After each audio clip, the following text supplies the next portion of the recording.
Hello नमस्कार दोस्तों। तो कैसे हैं आप लोग। आशा करता हूँ कि आप लोग अच्छे होंगे। और आज हम बात करने वाले हैं बेलएसआई के बारे में और साथ में कुछ और इन्फॉर्मेशन मैं आपके साथ शेयर करता रहूँगा। तो जुड़े रहिए हमारे साथ। चैनल को सब्सक्राइब करना बिल्कुल ना भूलिएगा। और इस वीडियो को अगर आपको अच्छा लगा हो या आपके किसी सहयोगी को ये मदद कर सकता है तो उन्हें ज़रूर शेयर करिए। तो चलिए शुरू करते हैं।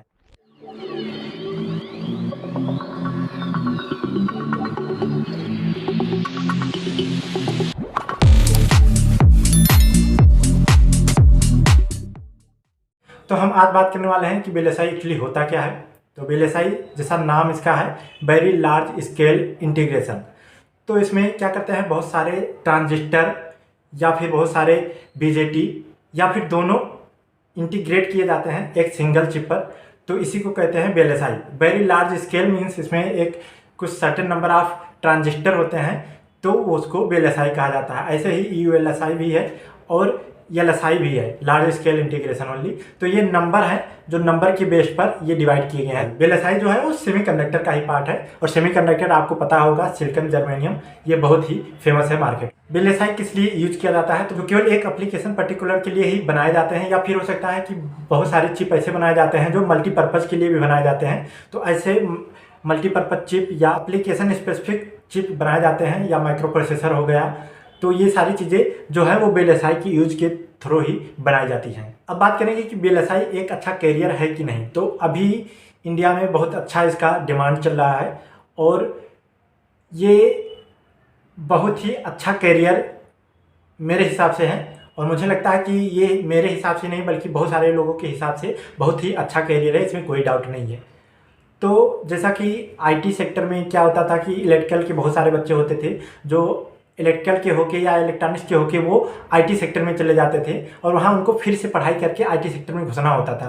तो ये काफ़ी लंबा प्रोसेस हो जाता था और इसमें बहुत सारा परिश्रम भी करना पड़ता था। लेकिन अभी जो बेलएसआई वाला सेक्टर है, अगर आप ईसीई से हैं या डबल ई से हैं या ट्रिपल ई से हैं तो आपके लिए बहुत सुनहरा मौका है, बहुत अच्छा ही मौका है कि इंडिया में इस समय सबसे ज़्यादा बेलएसआई ग्रो करने वाली है। गवर्नमेंट भी इस पर बहुत सारा फोकस दे रही है सेमीकंडक्टर के नाम से।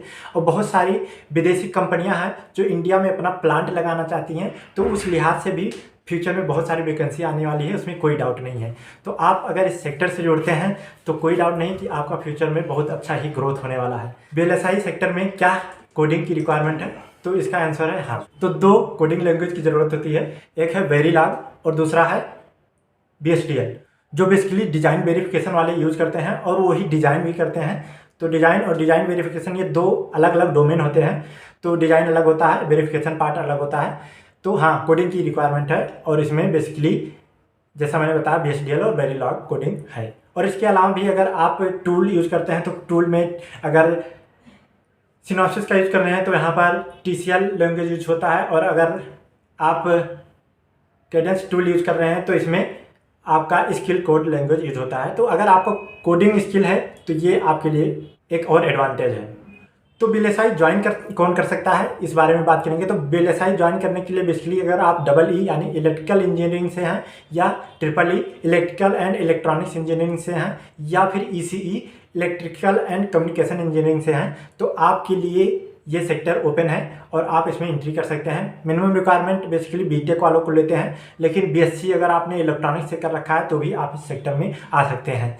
तो ग्रेजुएशन लेवल की ये बात हो गई। बाकी मास्टर लेवल से भी लोग आते हैं जो एमटेक किए रहते हैं और वो बेलएसआई ज्वाइन करते हैं। तो क्या बेलएसआई हार्ड है, तो इस बारे में हम बात करेंगे। बेलएसआई आपको थोड़ा टाइम देना पड़ेगा और बेलएसआई के लिए आपको हमेशा अपडेटेड रहना होगा। मतलब आपको नई टेक्नोलॉजी हुआ या आप एक चिप डिज़ाइन कर चुके हैं अब दूसरे प्रोजेक्ट में जा रहे हैं तो उस समय फिर से आपको लर्न करना होगा। आपका नोड बदलेगा तो आपको फिर से लर्न करना होगा।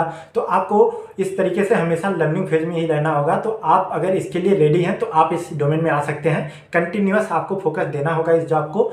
आप अगर चैलेंजेस को फेस करना पसंद करते हैं तो भी इस डोमेन में आ सकते हैं। बहुत अच्छा लगेगा, आपको कंटिन्यूअस चैलेंज मिलते रहेंगे।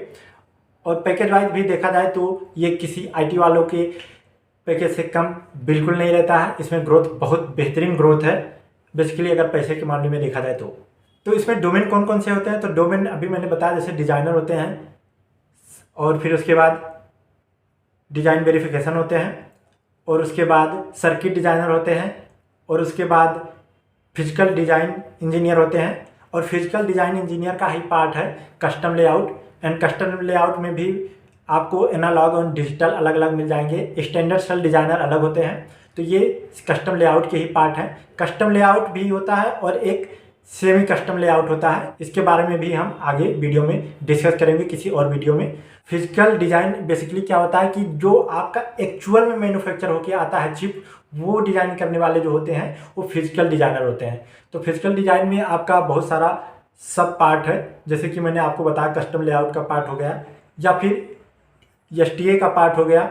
STA मतलब स्टैटिक टाइम एनालिसिस, और CTS हो गया क्लॉक ट्री सिंथेसिस। और इसमें बहुत सारे फील्ड हैं मीन्स फिजिकल डिज़ाइन में भी। तो आपको बेसिकली जो भी पसंद हो उस सेक्टर में आप एंट्री कर सकते हैं। तो इसके लिए आप अगर फ्रेशर हैं तो बहुत सारे कोचिंग इंस्टीट्यूट हैं जो कोचिंग प्रोवाइड कराते हैं, 6 महीने की ट्रेनिंग देते हैं और उसके बाद वही लोग प्लेसमेंट भी करवाते हैं।